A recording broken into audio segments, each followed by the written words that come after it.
Hello friends, आज हम मोहम्मद रफ़ी और संगीतकार नौशाद से जुड़े कुछ किस्से शेयर करने वाले हैं, जिनका जिक्र जर्रा जो बन गया आफताब किताब में चौधरी जिया इमाम ने किया है।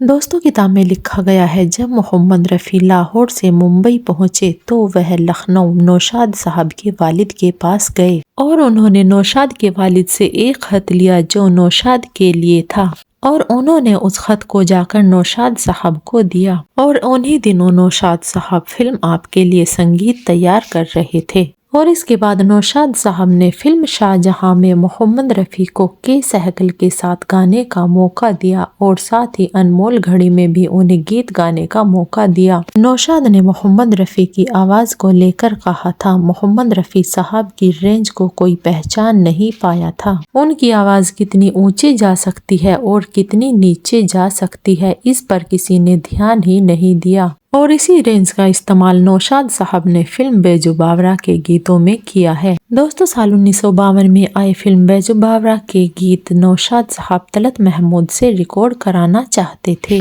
और एक दिन उन्होंने तलत महमूद को सिगरेट पीते हुए देख लिया और नौशाद साहब अपने नियमों के पक्के थे और उन्हें स्टूडियो में यह सब बिल्कुल पसंद नहीं था और इसके बाद उन्होंने मन बना लिया कि वह फिल्म बेजुबावरा के गीत तलत महमूद के बजाय मोहम्मद रफ़ी से गवाएंगे। इसका एक कारण यह भी था कि नौशाद साहब एक ऐसे गायक की तलाश कर रहे थे जिसकी काफी हाई रेंज हो, जिसकी रेंज बहुत हाई हो और जिसकी आवाज बहुत ऊपर जा सकती हो और बहुत नीचे आ सकती हो, और मोहम्मद रफ़ी ही वह गायक थे जिनकी हाई रेंज थी। और नौशाद साहब ने मोहम्मद रफ़ी से बेजुबावरा का गीत ओ दुनिया के रखवाले और मन तरपत हरि दर्शन को आजा गवाया और मोहम्मद रफ़ी ने इस भजन को इतनी शिद्दत से गाया कि दर्शकों की आंखों में इस भजन को सुनकर आंसू आ गए। दोस्तों, इस गीत से जुड़ा एक और किस्सा है। जब इस गीत की रिहर्सल चल रही थी तो मोहम्मद रफ़ी साहब संस्कृत के कुछ शब्द सही से नहीं बोल पा रहे थे।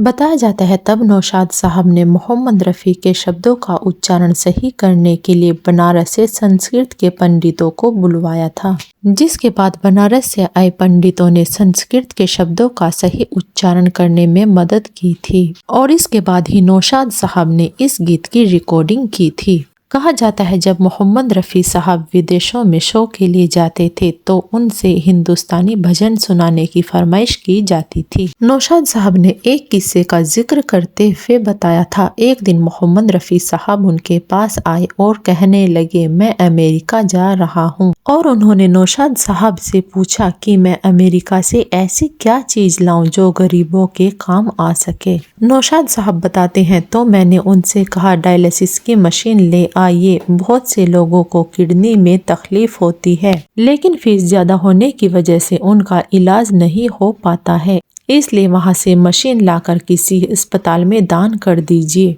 और कहा जाता है इसके बाद मोहम्मद रफ़ी साहब अमेरिका से डायलिसिस की मशीन लेकर आए और उन्होंने उसे एक हॉस्पिटल में दान कर दिया था। नौशाद साहब बताते हैं, मोहम्मद रफ़ी साहब ने उनके संगीत निर्देशन में आखिरी गीत फिल्म हब्बा खातून के लिए गाया था, जिसके बोल थे, जिस रात के ख्वाब आए वही रात आई। और इस गीत को गाने के बाद रफ़ी साहब नौशाद साहब से लिपट कर रोने लगे थे और कहने लगे, नौशाद साहब मुद्दत बाद एक अच्छा गीत गाया है, आज बहुत सुकून मिला है, अब जी चाहता है इस भरी पड़ी दुनिया को छोड़कर चला जाऊं। और नौशाद साहब के लाख कहने पर भी मोहम्मद रफ़ी ने इस गीत के लिए कोई फीस नहीं ली थी और इस गीत के गाने के अगले दिन ही नौशाद साहब को मोहम्मद रफ़ी साहब के इंतकाल की खबर मिली। और नौशाद साहब बताते हैं, मोहम्मद रफ़ी का इंतकाल रमजान में अलविदा जुम्मे के दिन हुआ था और बांद्रा की बड़ी मस्जिद में उनकी जनाजे की नमाज हुई थी। उस दिन पूरा यातायात जाम था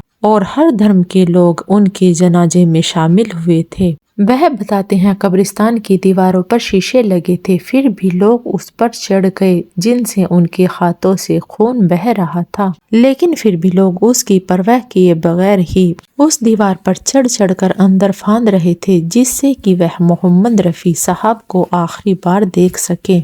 और इतना ही नहीं, लोग उनकी कब्र की मिट्टी को शीशी में भरकर ले जा रहे थे। दोस्तों, ये थे जर्रा जो बन गया आफताब किताब से लिए गए कुछ किस्से। आपको यह किस्से कैसे लगे हमें कमेंट में ज़रूर बताएं।